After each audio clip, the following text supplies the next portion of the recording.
మూలవాక్యం చదువుకుందాం. లూకాసు వార్త 23వ అధ్యాయం 33వ వచనం. వారు కపాలమనబడిన స్థలమునకు వచ్చినప్పుడు అక్కడ కుడివైపున ఒకనిని ఎడమ వైపున ఒకనిని ఆ నేరస్తులను ఆయనతో కూడా సిలువ వేసిరి. చాలండి, చిన్న ప్రార్థన చేసుకుందాం.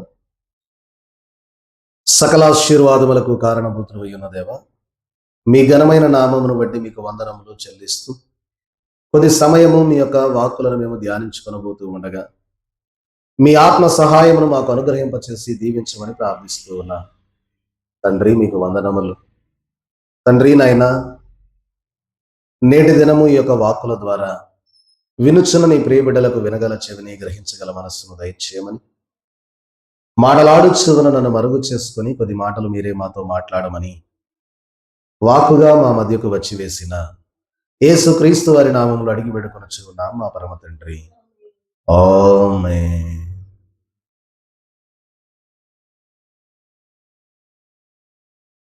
నా నేరములో యేసు పైన వేసి కొన్నా, నేనెనరు నాకు స్తోత్రము. నా నేరములో యేసు పైన వేసి కొన్నా, నేనెనరు నాకు స్తోత్రము. నీకు నేను చూపో ప్రేమ, నీ ప్రాణార్పణ ప్రేమ, నిధి ఎదుట ఏ మాత్రము. క్రీస్తు ప్రభు యొక్క కృపయు సమాధానము ఈ శిలువ ధ్యాన దినములలో ఉన్నటువంటి మనలను ప్రభు నేటి దిన వాక్కుల ద్వారా మనకు అందించి బలపరచును గాక. ఆమేన్. అందరికీ మరణాత. కూర్చుందాం. ప్రియమైన వారలారా, చదవబడిన లేఖన భాగంను మనం జ్ఞాపకం చేసుకుంటే లూకాసు వార్త 23వ అధ్యాయం 33వ వచనంలో వారు కపాలమనబడిన స్థలమునకు వచ్చినప్పుడు అక్కడ కుడివైపున ఒకరిని ఎడమ వైపున ఒకరిని ఆ నేరస్తులను ఆయనతో కూడా సిలువ వేసిరి. అంటే యేసుక్రీస్తు ప్రభు వారిని ఆ కపాలమనబడినటువంటి స్థలము అనగా గోల్గోతా, ప్రియమైన వారలారా, యొక్క కల్వరి గిరి పైన ప్రభువుని సిలువ వేసినట్లుగా మనం చూస్తూ ఉన్నాం. అయితే ప్రియమైన వారలారా, ఈరోజు మన యొక్క అంశము 3 సిలువలు. ఏంటంట? 3 సిలువలు. దైవజనులు కూడా వ్రాసినటువంటి కీర్తనలో మనం జ్ఞాపకం చేసుకుంటే 3 సిలువలు మోసితివా, నాకై 3 సిలువలు మోసితివా, 3 సిలువలు మోసి మూటి వలన గలుగు కీడు సహించితివా, ఆ కీడును నీ కాళ్ళ క్రింద వేసి త్రొక్కి ఓడించి లేచితివా. ప్రియమైన వారలారా, 3 సిలువలు మోసితివా, నాకై 3 సిలువలు మోసితివా. 3 సిలువలు మోసి మూటి వలన గలుగు కీడును సహించితివా, ఆ కీడును నీ కాళ్ళ క్రింద వేసి త్రొక్కి ఓడించి లేచితివా దేవా అని దైవజనులు, ప్రియమైన వారలారా, వ్రాసినటువంటి ఈ యొక్క పాట నేటి దిన మన పాఠము. ప్రియమైన వారలారా, మన అంశము 3 సిలువలను గూర్చినటువంటి వివరమును మనము జ్ఞాపకం చేసుకుందాం. చూడండి, ఈ యొక్క 3 సిలువలను గురించి కూడా దైవజనులు 3 చరణాలుగా వ్రాసినటువంటి ఈ యొక్క మాటలను నేటి దినము మనం వివరించుకోబోతూ ఉన్నాం. మొదటిగా మనం చూస్తే 3 రకాల సిలువలు దైవజనులు తెలియజేసినట్లుగా, మొదటిది ఏమన్నా లోక పాపములు అనబడినటువంటి సిలువ. రెండవదిగా చూస్తే లేని నేరములు అనబడినటువంటి సిలువ. మూడవదిగా చూస్తే కలుషాత్ములు అనగా పాపులు వేసిన కర్ర సిలువ అన్నారు. ఏంటంట 3 సిలువలు. ఒకటి లోక పాపములు అనబడినటువంటి సిలువ. రెండవదిగా చూస్తే ప్రియమైన వారలారా, లేని నేరములు ఆయనపై మోపబడినటువంటి లేని నేరములు అనబడినటువంటిది రెండవ సిలువ.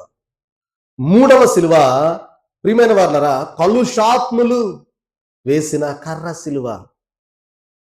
కాబట్టి ఈరోజు ప్రియమైన వారలారా, ఆయన మోసింది ఒక సిలువే కదండి, మీరు 3 సిలువల గురించి చెప్తా ఉన్నారు. ప్రియమైన వారలారా, ఆయన బహిరంగముగా మోసినటువంటి ఆ యొక్క కర్ర సిలువే మనకు కనబడతా ఉన్నది, కానీ ఆయన ఇంకా మోసినటువంటి అనేకమైనటువంటి సిలువలు ప్రియమైన వారలారా ఉన్నాయి. అందులో నుండి దైవజనులు 3 సిలువలను గురించి వివరించినటువంటి వివరణ ఈరోజు మనం చూడబోతూ ఉన్నాం. ప్రియమైన వారలారా, మొదటిదిగా మనం చూస్తే మరి దైవజనులు రాసినటువంటి పాటలో ఉన్న చరణము, లోకా పాపములను ఏకంబుగాని పైకి వేసి కొంటివా, నీకు ఆకాడి పెద్దదై అధిక భారందాయే, అది మొదటి సిలువాయేనా. ఏంటంట? లోక పాపములను ఏకంబుగా, అంటే ఒకేసారిగా లోక పాపములన్నింటినీ కూడా నీ పైన వేసుకున్న దేవా, నీకు ఆ కాడి పెద్దదైపోయింది. అది ఎంత పెద్దది అంటే ఈరోజు మనం చూస్తాం. ఆ కాడి పెద్దదై అధిక భారం అయిపోయిందయ్యా, ఇది మొదటి సిలువ. ఏంటి ఆ పెద్దదైన కాడి? ఏమిటి ఆ లోక పాపములు అనబడినటువంటి సిలువ అనేది మనం జ్ఞాపకం చేసుకుంటే, ప్రియమైన వారలారా, దైవజనులు రాసినటువంటి వ్రాతలలో నుండే ఈరోజు మనం ఈ యొక్క పాఠమును అంశమును జ్ఞాపకం చేసుకుంటూ ఉన్నాం. ఇక్కడ తెలియజేస్తూ, లోకము చాలా పెద్దది, ఆ లోకములోని అందరి యొక్క పాపములు ఆయన మీద వేసుకున్నాడు. ఏమండి, ఒకరిదనుకోండి కొద్దిగా తక్కువే, కానీ ప్రియమైన వారలారా, కొంతమందిది కాదు, లేదా మరి అనేక మందిది కాదు, కానీ సర్వ మానవుల యొక్క పాపములు అనబడినటువంటి, లోకములో ఉన్న ప్రతి ఒక్క మానవుని యొక్క పాపములు అనబడినటువంటి సిలువ, ఆ యొక్క పాపములు అనబడినటువంటి నేరములు అనబడినటువంటి ప్రియమైన వారలారా, గమనించండి, లోక పాపములను ఏకంబుగా చూడండి, అది ఎంత పెద్ద అవుద్దంటారు. ఒకరి పాపమే మొయ్యలేం, మరో ఇద్దరు పాపాలైతే అసలు మొయ్యలేం. అలాంటిది లోకములో ఉన్నటువంటి సమస్త మానవుల యొక్క పాపములన్నీ కూడా ఆయన పైన వేసుకుంటే అది ఎంత పెద్ద భారమై ఉండవచ్చు, గమనించండి. కాబట్టి అందుకే అంటూ ఉన్నారు, అవన్నీ కలిసిన ఎంత పెద్దదగును మనము ఊహించలేం, కొలవలేం. కాబట్టి అందుకే మరి యోహాను సువార్త 1వ అధ్యాయం 29వ వచనంలో జాన్ గారు అంటారు, యోహాను గారు అంటారు, ఏమని? ఇదిగో ఇదిగో లోక పాపమును మోసుకొని పోవు దేవుని గొర్రె పిల్ల. అందుకే మనము ప్రియమైన వారలారా, ప్రభు సంస్కారపు విందు అందుకునేటప్పుడు కూడా మనము చెప్పుకుంటాం, లోక పాపములను మోసుకొని పోవు దేవుని గొర్రె పిల్లమైన ఓ క్రీస్తు, ఏమంటాం? నీ సమాధానము మాకు దయచేయ. కాబట్టి లోక పాపములను మోసుకొని పోయేటటువంటి దేవుని గొర్రె పిల్లవైనటువంటి ఓ క్రీస్తు అని యోహాను మహాభక్తుడు వ్రాసినట్లుగా, ప్రియమైన వారలారా, ఈ వాక్యములో చూస్తే మనము దైవజనులు వ్రాసినటువంటి ఆ యొక్క చరణము, యోహాను మహాభక్తుడు వ్రాసినటువంటి ఆ యొక్క అంశమును మనం, వాక్యమును మనం జ్ఞాపకం చేసుకుంటే, లోక పాపములు అన్నింటినీ కూడా ప్రియమైన వారలారా చూడండి, మనం జ్ఞాపకం చేసుకుంటే, ఇక్కడ లోకములో ఉన్నటువంటి జనులందరి యొక్క పాపములు కూడా మనకు ఆయన మోసినట్లుగా కనబడతా ఉన్నది. కాబట్టి ప్రియమైన వారలారా చూడండి, ఈ యొక్క గొర్రెపిల్ల, యోహాను మహాభక్తుడు తెలియజేస్తూ ఉన్నటువంటి గొర్రెపిల్ల ఏ అబ్రహాము గారి గొర్రెపిల్ల కాదు, ఏ యొక్క ప్రియమైన వారలారా ఇస్సాకు గారి యొక్క గొర్రెపిల్ల కాదు, యాకోబు గారి యొక్క గొర్రెపిల్ల కాదు, కానీ అది ఎవరి గొర్రె పిల్ల అంటే అది దేవుని గొర్రె పిల్ల. అందుకే భక్తుడు ఈయన యోహాను గారు అన్నారు, లోక పాపములను మోసుకొని పోవు ఓ అబ్రహాము గొర్రె పిల్ల, ఓ యాకోబు గొర్రె పిల్ల, ఇస్సాకు గొర్రె పిల్ల అల్లా. ఏ గొర్రె పిల్ల అన్నాడు? దేవుని గొర్రె పిల్ల. కాబట్టి ప్రియమైన వారలారా, సర్వలోక పాప భారము అన్నిటికంటే బరువైనటువంటి సిలువగా కనబడతా ఉన్నది. కాబట్టి ప్రియమైన వారలారా, క్రీస్తు ప్రభువు ప్రియమైన వారలారా మరి ఒక మనిషి యొక్క పాపమును వేసుకొనలేదు, కానీ ఆయన ఎంతమంది వేసుకున్నాడు? లోకములో ఉన్న సర్వ మానవాళి యొక్క పాపములను ఆయన వేసుకున్నాడు. అదే మనం అనుకోండి, మనకెవరు మంచి చేశారో వాళ్ళ పాపాల మొయ్యలేమో, ఏదో కొంత మట్టుకు వాళ్ళ సమర్థిస్తాం మాట్లాడేటప్పుడు, అంతే. శిక్ష వచ్చిందనుకోండి అతనికి, మనం మోస్తాం ఆ శిక్ష? మొయ్యలేం. ఎందుకంటే ప్రియమైన వాళ్ళరా, ఏదో అతని తరపున 4 మాటలు మాట్లాడగలుగుతాం, కానీ అతను జైల్లో వేయబడవలసినటువంటి అవసరం వస్తే, పోనీలే అబ్బాయి, నీతో చాలా సార్లు నేను మాట్లాడా, నాకు చాలా సార్లు మేలు చేసావు గనక నీ బదులు నేను వెళ్తాలే జైలుకి అని ఎవరైనా అంటారా? ఎవరు అన్నారు. చూడండి ప్రియమైన వాళ్ళరా, ఒక మానవుని యొక్క జీవితంలో వచ్చేటటువంటి శ్రమలలోను, ఒక మానవుని యొక్క అతిక్రమ క్రియలను బట్టి వచ్చేటటువంటి శిక్షలో ఏ మానవుడు కూడా పాలు పంపులు పొందుకోలేడు. మరి యేసు ప్రభు వారు ఎలా పొందుకున్నారు? ఆయన మంచివారి కొరకే పొందుకున్నాడా?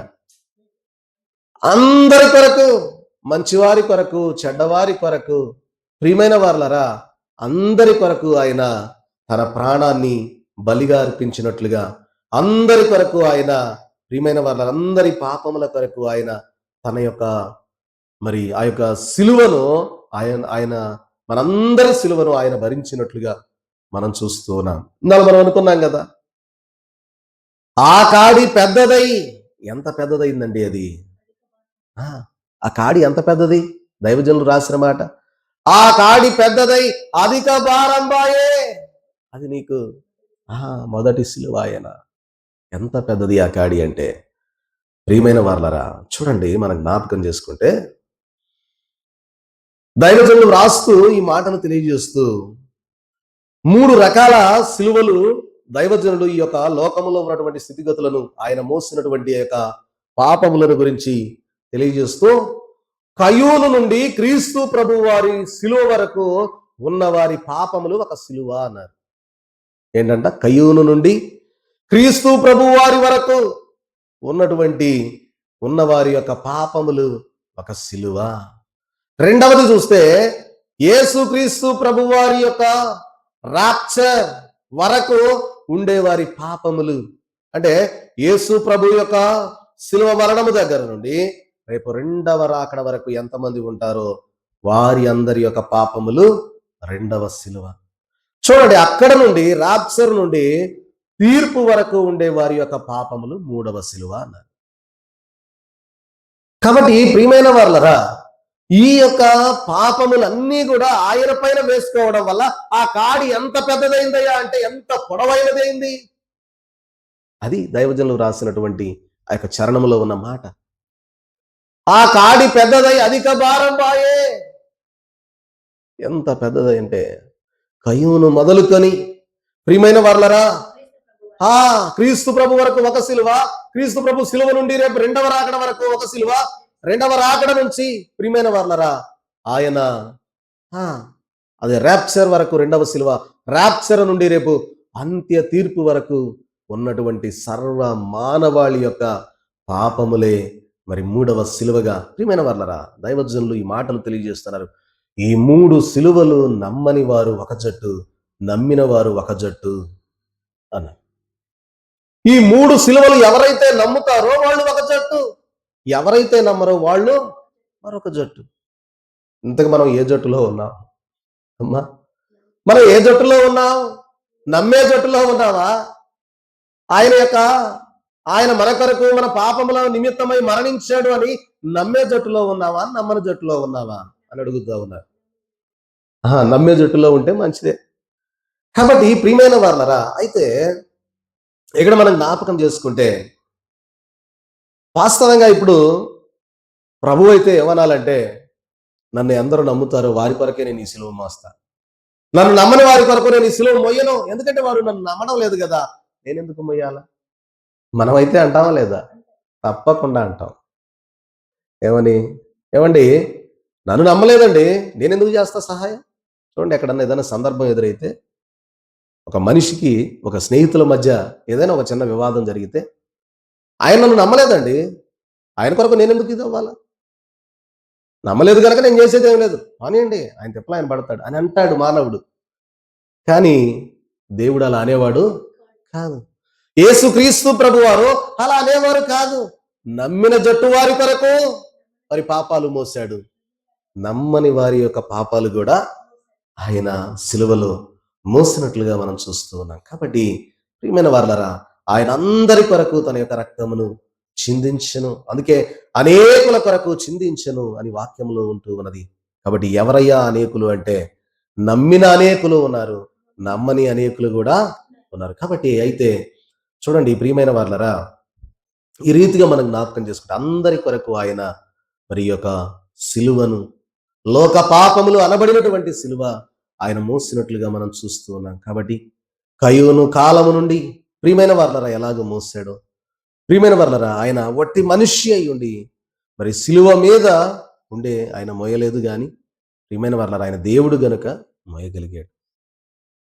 అదే మానవుడైతే మోయలేడు, కానీ ఆయన దేవుడై ఉండి మోసినట్లుగా మనం చూస్తున్నాం. కాబట్టి ఆయన దేవుని గొర్రెపిల్ల గనక కయ్యూను దగ్గర ఉన్నాడు. అప్పటి నుండి ఇప్పటి వరకు కూడా, రేపు అంత్య తీర్పు వరకు కూడా ఉన్నటువంటి వారి యొక్క అందరి పాపాలు ప్రియమైన వారలరా ఆయన మోసినట్లుగా మనం చూస్తూ ఉన్నాం. కాబట్టి అందరి యొక్క లోక పాపములు మోయుట ఆయనకు ఇష్టమై ఉన్నది. చూడండి, దైవజనులు ఈ మాటలు తెలియజేస్తూ ఒక ఉదాహరణ చెప్పారు. ఏంటి అంటే, ఒక చాట ఒక గ్రామంలో మరి అన్న సంతర్పణ జరుగుతా ఉన్నది అని తెలియజేస్తూ, ప్రియమైన వాళ్ళరా ఈ యొక్క అన్న సంతర్పణ అందరి కొరకు చేశారు. అయితే ఎవరైతే వచ్చారో వారు అందుకున్నారు, రాని వారికి ఆహారం అందుద్దా అని అడిగారు అయ్యగారు. అందదు కదా. కాబట్టి వారు రానందున వారికి సిద్ధము చేయలేదని అనరాదు అన్నారు. అన్న సంతర్పణ అందరి కొరకు చేశారు, భోజనాలు అందరి కొరకు సిద్ధం చేశారు. కానీ కొద్దిమంది వచ్చారు, కొద్దిమంది రాలేదు. ఇప్పుడు రాని వారి కొరకు సిద్ధం చేయలేదు అనవచ్చా అన్నారు. అందరి కొరకు సిద్ధం చేశారు, కానీ ప్రియమైన వారు రానందున వారికి సిద్ధము చేయలేదు అని అనరాదు అన్నారు. కాబట్టి వారికి ఉన్నది కానీ వారు రాలేదు అన్నారు. కాబట్టి ప్రియమైన వారు అలాగే క్రీస్తు ప్రభు అందరి కొరకు మరి యొక్క లోక పాపంలో అనబడినటువంటి సిలువను మోసాడు. కాబట్టి ఇక్కడ మనం జ్ఞాపకం చేసుకుంటే ఈ మాట తెలియజేస్తూ దైవజనులు అన్నారు, అబ్బాయి, మోసింది బలమైన సింహం కాదు. ఏంటంట? బలమైన సింహము కాదు, పెద్ద ఏనుగు కాదు, పెద్ద ఒంటె కూడా కాదు. ఏం మోసింది అంటే సాధువైన గొర్రె పిల్ల మోసింది అన్నారు. దేవునికి మహిమ కలుగును గాక. ఆమేన్. కాబట్టి ప్రియమైన వారలారా ఆయన మోయననలేదు, సహించినందున క్రీస్తు ప్రభువుకు జయము అనుగ్రహించబడింది అన్నారు. కాబట్టి ప్రియమైన వారలారా లోక పాపములు అనబడినటువంటి సిలువ ఈరోజు మన యొక్క పాపములు, లోకములో ఉన్న ప్రతి వాని యొక్క పాపములు ఆయన భరించి ఉన్నాడు గనక ఇక ఆ శిక్ష మన పైన లేదు అని తెలియజేస్తూ ఉన్నారు. రెండవదిగా చూస్తే ప్రియమైన వారలారా అంతరంగ సిలువ. చూడండి, ఈ యొక్క అంతరంగ సిలువ గురించి కూడా దైవజనులు ఒక పాట, ఒక చరణంలో రాస్తూ 34వ పాట 3వ చరణంలో చూస్తే, 2వ చరణంలో చూస్తే, లేని నేరములోని పైన దుష్టులు వేయా గాను క్షమించితివా, లేని నేరములోని పైన దుష్టులు వేయా గాను క్షమించితివా, నీకు ఈ నేరములు కూడా ఎంతో భారంబాయే, ఇది రెండవ సిలువాయేనా. ఏంటంట? ప్రియమైన వర్లరా, లేని నేరములు నీపైన దుష్టులు వేయగా క్షమించితివా? నీకు ఈ నేరములు కూడా ఎంతో భారం అయిపోయాయా? ఇదిగో లోక పాపములు అనబడినటువంటి సిలువ ఈ కాడి పెద్దదైపోయింది, అయినా నువ్వు మోసావు. ఈ రెండవది, లేని నేరములు అనబడినటువంటి ఈ యొక్క సిలువ దుష్టులు నీపైన వేయగా ఇది కూడా ఎంతో భారం అయింది. ప్రియమైన వర్లరా, అయితే ప్రియమైన వర్లరా, ఇది కూడా నువ్వు మోయనని అనలేదు, మోసావు. కాబట్టి ఈ యొక్క సిలువ దేనికి సంబంధించి అంటే అంతరంగమునకు సంబంధించినటువంటి సిలువ. కాబట్టి ప్రియమైన వర్లరా, క్రీస్తు ప్రభు యొక్క అంతరంగము లేక మనస్సు ఈ సిలువను మోసింది అన్నారు దైవజన్. ఏం మోసిందంట? ఆయన యొక్క అంతరంగం, తన యొక్క అంతరంగములో ఉన్న వేదన, తన యొక్క మనస్సులో ఉన్నటువంటి వేదన ప్రియమైన వర్లరా ఈ యొక్క సిలువను మోసింది. చూడండి, మనం జ్ఞాపకం చేసుకుంటే అన్న, కయప, సన్హెడ్రిన్ సభ, హేరోదు, పిలాతు, ఈ 5 కోర్టులలో కూడా చేయని నేరములకు వేయబడినటువంటి సిలువ ఇక్కడ కనపడతా ఉంది. చేయలా, వాళ్లకు వాళ్ళు దొంగ సాక్ష్యములు పుట్టించుకొని ఆయన పైన నేరములను మోపాలని ప్రయత్నం చేస్తూ ఉన్నారు, కానీ నిలబడట్లా. అయినా సరే ఆయన పైన నేరములు మోపుతూ ఉన్నారు. కాబట్టి ఈ నేరములు అనబడినటువంటి సిలువల్లో ఈ యొక్క సిలువ ఆయన అంతరంగములో ఉన్నట్లుగా మనం చూస్తూ ఉన్నాం. కాబట్టి లోక పాపములన్నిటినీ మోసినటువంటిది ఆ యొక్క ప్రియమైన వర్లర సిలువ అయితే, ఇది అంతరంగములో ఉన్నటువంటి సిలువగా మనకు కనబడతా ఉన్నది. కాబట్టి ప్రియమైన వర్లరా, ఆయనలో ఏ నేరములు లేకపోయినా ప్రియమైన వర్లరా ఆయన పైన నేరములు మోపినట్లుగా మనం చూస్తూ ఉన్నాం. చూడండి, ఆయన పైన మోపినటువంటి నేరములు ఆయనకు ఒక సిలువ ఉంటూ ఉన్నది గనక ప్రియమైన వర్లరా, మొదటి సిలువలో లోకస్తుల పాపములన్నీ అనగా కయ్యూను వద్ద నుండి సజీవుల తీర్పు వరకు ఉన్న వారందరి పాపాలు ఆయన పైన మోపబడింది. కానీ ఇక్కడ మనం జ్ఞాపకం చేసుకుంటే ఇది ఒక ప్రత్యేకమైన సిలువ మనకు కనబడతా ఉన్నది. ఏంటయా అంటే ప్రియమైన వర్లరా, తాను మనిషి అయినప్పటికీ దేవుడని చెప్పుకొన్నాడు అనేది ఒక సిలువ. చూడండి, 3 రకాల ప్రియమైన వర్లరా ఆ యొక్క నేరములు ఆయన పైన మోపారు. ఏంటి ఆ నేరములు అంటే చూడండి, ఒకటి, ఆయన దేవుడని చెప్పుకొనుట దేవునికి విరోధముగా నేరము చేసిన వాడు. చూడండి, ఎప్పుడైనా యేసు ప్రభు వారు నేను దేవుడు అని చెప్పాడా? ఆయన ఎక్కడా చెప్పలా. ఇదిగో ఈయన దేవుడు అని చెప్పుకుంటా ఉన్నాడండి అని చెప్పి ఆయన మీద నేరం మోపారు.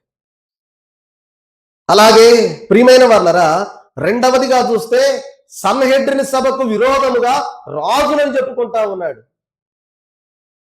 మనకు ఒక రాజు ఉన్నాడు, ఆ రాజు మనకు పరిపాలన అందిస్తా ఉంటే ఇతడు నేను రాజుని అని ప్రకటించుకుంటా ఉన్నాడు, యూదులకు రాజుని ప్రకటించుకుంటా ఉన్నాడు అని ఆయన పైన మరొక నేరాన్ని మోపారు. మూడవదిగా చూస్తే ప్రియమైన వర్లరా, గవర్నమెంట్ వారికి మీద తిరుగుబాటు చేస్తా ఉన్నాడు అని మరొక నేరాన్ని మోపారు. 3 నేరాలు మోపారు. చెప్పండి, ఒకటి ఆయన దేవుడని చెప్పుకుంటున్నాడని ఒక నేరం మోపారు. ప్రియమైన వర్లరా, సన్హెడ్రిన్ సభ వారికి విరోధంగా ఇదిగో నేనే రాజును అని చెప్పుకుంటా ఉన్నాడని 2వ నేరం మోపారు. 3వ నేరము ప్రియమైన వర్లరా, గవర్నమెంట్ వారికి వ్యతిరేకంగా ఆయన తిరుగుబాటు చేస్తా ఉన్నాడు, అందరికీ చెప్తా ఉన్నాడు ఇదిగో మీరు పన్ను కట్టాల్సిన పని లేదు, మీరు పన్ను ఇవ్వద్దు అని ఆయన జనులను తిరగబెడతా ఉన్నాడు, గవర్నమెంట్కు వ్యతిరేకంగా చేస్తా ఉన్నాడు. అన్నాడా ఎప్పుడైనా ప్రభు? పన్ను కట్టడానికి వారు అడిగితే పేతురును వెళ్ళి, పేతురు ఇదిగో మొదటిగా నువ్వు ఆ యొక్క నదికి వెళ్ళినప్పుడు ఏదైతే మొదట చేప నోరు తెరుస్తుందో ఆ చేపను తీసుకొని వస్తే 1 షెకేలు దానిలో దొరుకుద్ది, అది నీ కొరకు నా కొరకు, 1/2 షెకేలు నీ కొరకు నా కొరకు కూడా పన్ను కట్టేవారికి పన్ను కట్టేసాయి అన్నారు ప్రభు. ఎదురు తిరిగి గవర్నమెంట్కి ఎదురుగా మాట్లాడా ప్రభు? మాట్లాడలా. కానీ 3 నేరాలు ఆయన పైన మోపబడ్డాయి. ఎంత భయంకరం ఇది! చేయని నేరములు. అందుకే దైవజనులు అన్నారు, లేని నేరములు నీ పైన ఎవరు వేశారంట? దుష్టులు, దుర్మార్గులు, కఠినాత్ములు. ప్రియమైన వర్లరా, ఇంకా భయంకరముగా ఎలాగైనా ఇతన్ని అంతమొందించాలని మరి పూనుకున్నటువంటి వారు వేసినటువంటి ఈ భయంకరమైనటువంటి ఈ 3 గొప్ప నేరములు ఆయన మీద మోపినట్లుగా మనం చూస్తూ ఉన్నాం. కాబట్టి ప్రియమైన వారలరా, గలిలయ మొదలుకొని యోధా వరకు కూడా చక్రవర్తికి పన్నివ్వద్దని ప్రజలను రేపుతున్నాడండి అని చెప్పి మోపారు. ఉం? ఎంత భయంకరం అసలు. ఆయన ఎప్పుడైనా చెప్పాడు ఆ మాట? చెప్పలేదు. కాబట్టి ప్రియమైన వారలరా, చూడండి, ఇలాగ మనం జ్ఞాపకం చేసుకుంటే ఈ 3 నేరములు కూడా ఆయన మీద మోపి, ఈ 3 నేరముల వల్ల మనస్సుకు ఎంత హాని, ఎంత చింత, ఎంత విచారము అన్నారు దైవజనుడు. చూడండి, దొంగతనం చేయని వాడి మీద దొంగతనం వేస్తే వాడు ఎంత బాధపడతాడు, గాయపడతాడు. తప్పు చేయని వాడి మీద తప్పు మోపితే ఎంత బాధపడతాడు ఆ వ్యక్తి? ఏమో బాధపడతాడా లేదా? బాధపడతాడు. అయ్యో, నేను ఏమి నేరం చేయకపోతే నా మీద నేరం మోపారు, అన్యాయంగా నా పైన కేసు పెట్టారే అని ఎంత బాధపడతాడు? అన్యాయంగా నా పైన తప్పు మోపారే అని ఎంత కృంగిపోతాడు. ఒకవేళ నేను తప్పు చేసి ఉంటే నా పైన ఈ యొక్క తప్పు మోపడం సమంజసమే గాని, నేరము చేయని వాడి పైన నేరము పడితే, అబద్ధం ఆడని వాడిని అబద్ధం ఆడారంటే, దొంగతనం చేయని వాడిని దొంగతనం చేశారంటే ఎంత బాధపడతారు, ఎంత విచారపడతాడు. ప్రియమైన వర్లారా, ఎంత కృంగుబాటుకు గురవుతాడు. ప్రియమైన వర్లారా, మనస్సుకు ఎంత హాని, విచారము కలుగుతుందో కదా అని దైవజనులు ఈ మాటలు తెలియజేస్తూ ఉన్నారు. కాబట్టి మనం జ్ఞాపకం చేసుకుంటే 1వ సిలువ దైవత్వము యొక్క సిలువ అన్నారు. అది దేవుని గొర్రెపిల్ల తప్ప మరెవ్వరూ మోయలేనటువంటి సిలువ. ఏంటంట? 1వ సిలువ ఆయన దైవత్వము యొక్క సిలువ. అది దేవుని గొర్రెపిల్ల తప్ప మరి ఎవ్వరూ మోయలేనటువంటి సిలువ. సర్వ మానవాళి యొక్క పాపములను ఎవరైనా మోయగలరా అంటే అది ఒక దేవుని గొర్రెపిల్ల మాత్రమే మోయగలదు గనక అది దైవత్వము యొక్క సిలువ అన్నారు. అందుకే భక్తుడు అన్నట్లుగా, ఇదిగో లోక పాపములను మోసుకొని పోవు దేవుని గొర్రెపిల్ల అడుగో కనపడతా ఉన్నాడు అన్నారు. ఆ యొక్క సిలువ ఆ దేవుని గొర్రెపిల్ల మాత్రమే మోయగలుగుతా ఉన్నది, ఇంకెవ్వరూ మోయలేరు అన్నారు. చూడండి, 2వ సిలువ ప్రభు యొక్క మనుష్య అవతార సిలువ. 2వ సిలువ ఏంటంట? ప్రభు యొక్క మనుష్య అవతార సిలువ. మొదటిదేమన్నా దైవత్వము యొక్క సిలువ, ఈ 2వది ఒక మనిషిగా ఈ లోకములో ఆయన పైన మోపబడినటువంటి నేరములు అనబడినటువంటి సిలువ మనుష్య అవతార సిలువ. కాబట్టి ప్రియమైన వారలారా, క్రీస్తు ప్రభువు అనే మనుష్యుని యొక్క సిలువ అన్నారు దైవజనులు. 1వ సిలువ ఏమన్నా దైవత్వం మీద పడిన సిలువ, 2వది ఆయన యొక్క మానవత్వం మీద పడినటువంటి సిలువ. కాబట్టి మనుషులందరి మీద మోపవలసిన నేరములు ఆయన మీదే మోపేశారు. మనుషులందరి మీద ఏ నేరములైతే మోపబడవలసి ఉన్నవో అవన్నీ యేసుక్రీస్తు ప్రభు వారి మీదనే ఉన్నట్లుగా మనం చూస్తూ ఉన్నాం. కాబట్టి అనేక కోట్ల జనులు చేసిన పాపములు మోసిన ఆయన ఈ 3 నేరములు మోయలేడా అన్నారు. అనేక కోట్ల మంది మానవుల యొక్క పాపములు మోసినవాడు, సర్వ మానవాళి యొక్క పాపములను మోసినవాడు, ఆఫ్టర్ ఆల్ ఈ నేరములు మోయలేడా అన్నారు. అంత పెద్ద పాపాలే మోస్తే, చెయ్యని దానికి నేరం మోపితే అది మొయ్యలేడా? రాస్తాడు. కాబట్టి ప్రియమైన వారలరా, ఈరోజు ఇంకో పాఠం ఉంది కందిపోడులో. ఆ మొయ్యటానికి ఆయనకున్న ప్రేమ ఏంటో చెప్తాడు. అని ఏ ప్రేమ కలిగి ఉంటే అది మోసాడో ప్రియమైన వారలరా, అది మనం చెప్పుకుంటాం. చూడండి ప్రియమైన వారలరా, మనం జ్ఞాపకం చేసుకుంటే ఆయన మీద ఉన్నవి చూడండి, అన్ని మరి పాపాలే మోస్తే నేరాలు మొయ్యలేడా అన్నారు తండ్రి గారు. కాబట్టి క్రీస్తు ప్రభువు శిలువ మీద ఉన్నప్పుడు ఒక బల్లెప్పు మరి ఒక భటుడు బల్లెముతో పొడిచినప్పుడు ప్రియమైన వారలరా, నీరు రక్తముగా కారినని ఉన్నది కదా. రక్తము కారుట సహజమే కానీ నీరు కారుట సహజము కాదు కదా. అంటే పొడిస్తే ఎవరికైనా ఏం రావాలా? రక్తం రావాలి. కానీ ఈయనకు నీరు కూడా వచ్చింది. నీరు ఎందుకు వచ్చింది? ఆ నీళ్ళు ఎక్కడవి? ప్రభు గురువారం పస్కాలో భోజనం చేసినప్పుడు కాసిన నీరు త్రాగాడు. ప్రియమైన వారలరా, ఇక తోటలో నీళ్లు లేవు, గెత్సెమనే తోటలో నీళ్లు లేవు. ప్రియమైన వారలరా, అలాగే శిలువ మీద నీళ్లు లేవు. కనుక ఈ నీరు ఎక్కడదయ్యా అంటే, ఈ నీరు దైవజనులు అన్నారు, ఇది మనోవిచార జలము అన్నారు. అంటే ఆయన యొక్క మనస్సుకు కలిగినటువంటి వేదన లేని నేరములు అనబడినటువంటి ఆ యొక్క శిలువ ద్వారా ఆ యొక్క శిలువలో వేలాడుతూ ఉన్నటువంటి ప్రభువుకు రావలసినటువంటి రక్తమునకు బదులు నీరు వచ్చింది.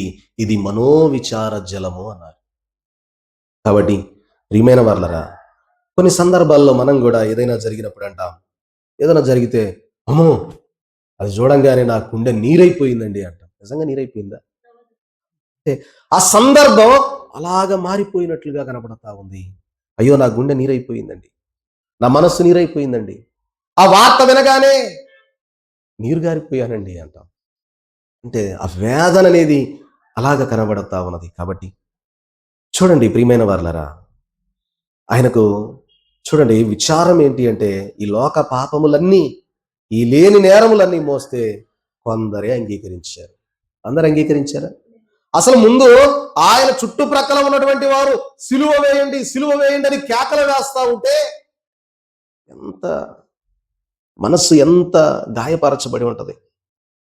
మన కొరకు ఎవరైనా ఒక పని చేస్తా ఉంటే, అయ్యో నా కొరకు ఒక సహోదరుడు పని చేస్తా ఉన్నాడే, నేను చేయాల్సిన పని అని అతని మీద జాలి పడవలసినటువంటి మనిషి అతడి మీదే ఈర్ష్య పెంచుకుంటే, ఆ పని చేసేవాడిని వచ్చి పెటా 4 దెబ్బలు కొడితే ఎలా ఉంటది? అరే నీ కొరకు కదా నేను పని చేస్తా ఉంది, నువ్వు చేయలేవు, నువ్వు చేసుకోలేవని కదా నేను పని చేస్తా ఉంది, అలాంటటువంటి స్థితిలో నన్నే నువ్వు గాయపరుస్తావా అని ఎంత కృంగిపోతాడు ఆ మనిషి, ఎంత బాధపడతాడు. ఇక్కడ కూడా ప్రభు తన యొక్క వేదనను ప్రియమైన వాళ్ళరా మరి కనబరుస్తా ఉంటే కొందరే అంగీకరించారు, అందరూ అంగీకరించలేదు. ఇది విచారము కదా అన్నారు దైవజనులు. విచారమా కాదా? ఎంత భయంకరమైనటువంటి విచారం ప్రియమైన వాళ్ళరా. లేనిపోని నేరాలన్నీ ఆయన పైన వేస్తే మరి విచారం కాక ఇంకేముంటది. కాబట్టి ఈ 2 విచారము వలన ఆయన రక్తం ఏమైపోయింది అంటే నీరుగా మారిపోయింది. కాబట్టి ఆయన రక్తము ఆ యొక్క భటుడు ఆ బల్లపు బోటుతో పొడిచినప్పుడు రక్తము నీరు కారినట్లుగా మనం చూస్తూ ఉన్నాం. ఇక మూడవదిగా చూస్తే కర్ర సిలువ. దైవజనులు రాసినటువంటి చరణమును కూడా పాడుకొని ఈ కొద్ది మాటలు చెప్పుకొని ముగించుకుందాం. కలుషాత్ములు కర్రా సిలువాని పై మోపా అలసిపోయి ఉంటివా, అట్లో అలసిపోయినా మోయా అని చెప్పకుంటివి, అది మూడవ సిలువాయేనా.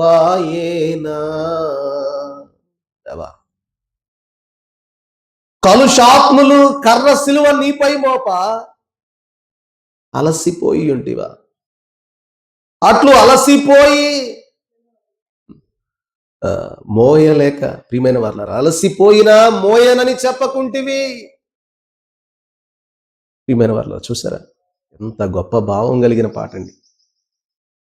కలుషాత్ములు వేసిన ఈ కర్ర సిలువ అంటే ఇప్పుడు మనం మొదట్లో అనుకున్నాం కదా, ఆయనకి ఏ పడింది ఒక సిలువ అయితే ఇన్ని సిలువలు ఆడ నుంచి వచ్చాయని. ప్రియమైన వాళ్ళారా బహిరంగంగా కనబడుతూ ఉన్న ఆ కర్ర సిలువ ఉందే, ఆ కర్ర సిలువ ఆయన భుజము మీద మోపుతా ఉంటే నేను మొయ్యలేనయ్యా, ఇప్పటికే నేను గాయాల పాలై ఉన్నాను, ఇక నేను మొయ్యలేను, ఆ సిలువ నా మీద పెట్టవద్దు అని ఆయన నోరు తెరిచి అనలేదు. వాళ్ళే ఆయన మొయ్యలేకపోతా ఉన్నాడు గనక ఈ సిలువ ఎక్కడ ఇతని చేతే మోపిస్తే సిలువ వేయబడకుండానే ఎక్కడే చనిపోతాడని వారు కుయుక్తి కలిగి కురేనీయుడైన సీమోను ఒక పల్లెటూరు వ్యక్తి ఆ దారిలో వస్తా ఉంటే ఇతడు ఎక్కడే చనిపోతాడేమో, ఇతడికి సిలువ వేసి చంపాలి అని చెప్పి ఆయన మీద ఆ సిలువను మోపి నడిపించారు. గాని 2 అడుగులు వేసాడు, పడిపోయాడు కురేనీయుడైన సీమోను. చూసారా, ఒక పల్లెటూరు వ్యక్తి, బలవంతుడైనటువంటి ఒక వ్యక్తి, కురేనీయుడైనటువంటి సీమోను ఆ కర్ర సిలువను మోయలేక 4 అడుగులు వేసి పడిపోయాడు. కానీ మన ప్రభు అన్ని గాయములు, శరీరములకు కలిగినటువంటి ఆ గాయములు, మనస్సుకు కలిగిన ఆ గాయములను కూడా తన హృదయంలోనే పెట్టుకొని కలుషాత్ములు వేసిన ఆ కర్ర సిలువ కురేనీడైన సీమను మోస్తేనే ఆయన సహించలేకపోయాడు. అయ్యో, నా కొరకు నువ్వు నా సిలువ మోస్తా ఉన్నావయ్యా అని. ప్రియమైన వారలారా, మరలా సిలువ మరలా ప్రభు యొక్క భుజాన వేసుకొని ఆయన పడుతూ లేస్తూ వెళ్ళినటువంటి ఆ యొక్క కర్ర సిలువ ఉందే, ప్రియమైన వారలారా, దైవజనులు రాసినట్లుగా అది ఆ కర్ర సిలువ నీపై మోపితే నేను మొయ్యలేనయ్యా అని చెప్పలేకుండా ఉన్నావే దేవా అని, అది నీకు మూడవ సిలువ అయ్యింది అన్నారు. కాబట్టి లోకమునకు సంబంధించినది సిలువ, మొదటి సిలువ. లేని నేరములు సిలువ, ప్రియమైన వారలారా, మనస్సుకు కలిగిన సిలువ ఈ మూడవ కర్ర సిలువ, అది శరీరమునకు సిలువ అన్నారు. చూడండి, దైవజనులు ఈ మాటలు తెలియజేస్తూ చెప్పిన మాట, ఆత్మకు విచారము కలిగించే సిలువ మొదటి సిలువ, ఆత్మకు సంబంధించింది. అది లోక పాపములను మోయడం అనేది అది ఆత్మకు సంబంధించినటువంటి సిలువ, అది మొదటి సిలువ. రెండవ సిలువ ఏమన్నా, ఆయన మనస్సుకు సంబంధించిన సిలువ, మనస్సుకు బాధ కలిగించిన సిలువ. ఇక మూడవ సిలువ శరీరమునకు బాధ కలిగించే సిలువ. ఏ సిలువ అంట? శరీరమునకు బాధ కలిగించే సిలువ. ప్రియమైన వారలారా, ఈ మూడవది మనుష్య అవతారము ఎత్తినటువంటి మానవుడికి కలిగిన సిలువ అన్నారు. మొదటిదేమన్నా దైవత్వమునకు సిలువ, రెండవది మనుష్య అవతారమునకు సిలువ, ఈ మూడవ సిలువ మనుష్య అవతారము ఎత్తినటువంటి శరీరమునకు సిలువ అన్నారు. కాబట్టి ఈ కర్ర సిలువ చాలా భారమైన సిలువ. ఎంత భారము లేకపోతే ప్రియమైన వారలారా, అలసి తూలిపోతూ, ప్రియమైన వారలారా, ఇక్కడ అదే రాశారు దైవజనులు, ఇంకొకరి మీద ఎత్తవలసి వచ్చును. ఈ మూడు భారమైనవి, ఏది ఎక్కువ భారమైనది అంటే, ప్రియమైన వారలారా చూడండి, ప్రియమైన వారలారా, మనము ఈ మూడు సిలువలు ధ్యానించవలసిన వారమై ఉన్నాం. కాబట్టి ప్రియమైన వారలారా, ఈ మూడు సిలువలు ధ్యానించొచ్చు. ప్రియమైన వారలారా, దైవజనులు అంటూ ఉన్నారు, ఈ మూడు సిలువలను నువ్వు జ్ఞాపకం చేసుకుంటూ నువ్వు ఆయన సిలువ ధ్యానంలో నువ్వు దుఃఖపడాల్సిన పని లేదు. దుఃఖపడమని నేను చెప్పడంలా, అయ్యో దేవా, నా కోసం ఇన్ని భారములు మోసావా అని నువ్వు జ్ఞాపకం చేసుకో. ఆయన మీద నువ్వేమి జాలి పడాల్సిన పని లేదు. ఆయన మన కొరకు జాలిపడి మనం ఎక్కడ నాశనం అవుతాము అని, మనం ఎక్కడ భయంకరమైన రేపు నరకాగ్నిలో రెండవ మరణంలో వేయబడతామేమో అని అర్హత లేకపోయినా కూడా తన కృప చొప్పున మనలను ఆ నరకాగ్ని నుండి తప్పించడానికి మనలను చూసి జాలిపడి, దైవజనుడు వ్రాసినట్లుగా తండ్రి కొడుకుల ఎడల ఎలా జాలిపడినో అలాగ మన ఎడల జాలిపడి ఆయన మన కొరకు మోసిన ఆ సిలువను చూసి, ప్రియమైన వారలారా, మనము సంతోషింపవలసినదే. కాబట్టి ఆయన మూడు సిలువలు మోయడం మానవుల కొరకే. ప్రియమైన వారలారా, దుఃఖపడుటకు కాదు గాని సంతోషించి మనం చేయాల్సిన పని ఏంటంటే ఆయన్ను స్తుతించుటకే అన్నారు దైవచనం. కాబట్టి ఆయన చూడండి, మన యొక్క వ్యసనములను, మన యొక్క శిక్షను, మన వ్యాధులను భరించను. ఈ మూడు సిలువలు మన మీద నుండి తీసివేయుటకి ఆయన వాటిని మోసను గనక మనము కృతజ్ఞత కలిగి ఉండాలి. చూడండి, చాలా మంది సహాయం పొందుకుంటారు కానీ ఆ సహాయానికి తగిన కృతజ్ఞత కలిగి జీవించలేరు. సహాయం పొందుకున్నప్పుడు చక్కగా బాగానే సహాయం పొందుకుంటారు, మాటలు బాగానే ఉంటాయి, కానీ ఆ సహాయం పొందిన తరువాత కృతజ్ఞత కలిగి కూడా జీవించాలి, కృతజ్ఞత కలిగి ఉండాలి అని తెలియజేస్తున్నారు. కాబట్టి మనం చెప్పవలసినటువంటి మాట, ప్రియమైన వారలారా, దేవుని సన్నిధిలో, ప్రభువా, లోక పాపముల సిలువ, నేరముల సిలువ, తండ్రి కర్ర సిలువ మోసావయ్యా నా కొరకు, నా వ్యాధులు, నా శిక్షలు, నా వ్యసనములు, వీటన్నిటి నుండి నన్ను విడిపించడానికి నువ్వు మోసిన ఈ సిలువ ఉందే దేవా, వాస్తవంగా ఇది నేను మోయాల్సిన సిలువ, నేను మోయలేనని నా కొరకు నీవే మోసావు గనక స్వామి నీకు వందనములయ్యా అని ఆయనకు కృతజ్ఞతాస్తుతులు చెల్లించవలసిన వారమై ఉన్నాము గనక, ప్రియమైన వారలారా, అట్టి యొక్క మూడు సిలువలు, అందుకే దైవజనులు చివరి చరణంలో అంటారు, నా రుణము తీర్చిన నా దేవా నా ప్రభువా, నీ రుణము తీర్చగలనా? నీవు నా ఋషివై బోధించి నా బదులు చనిపోయి నా వాణి మరువగలనా? నా రుణము తీర్చిన నా దేవా నా ప్రభువా, నీ రుణము నేను తీర్చగలనయ్యా. నీవు నా ఋషివై బోధించి నా బదులు చనిపోయావని నేను మరవగలనా? ఇక మరిస్తే మనం ఎలాంటి వాళ్ళం అంటే అంతకన్నా ఇంకా క్రూరమైన వాడు ఇంకెవడు కూడా లేడు. కాబట్టి ఆయన మన కొరకు మరణించాడు. చూడండి, లోక పాపములు అనబడినటువంటి సిలువ, లేని నేరములు అనబడిన సిలువ, కలుషాత్ములు వేసిన కర్ర సిలువ, ఈ 3 సిలువలు ఆయన మన కొరకు తన యొక్క ప్రేమను బట్టి చేసినట్లుగా చూస్తూ ఉన్నాం. ఆయన ప్రేమ ఎలాంటిదో ప్రియమైన వర్లరా ఈరోజు మరలా మరొక వాక్య సందేశంలో కూడా మనం విందాం.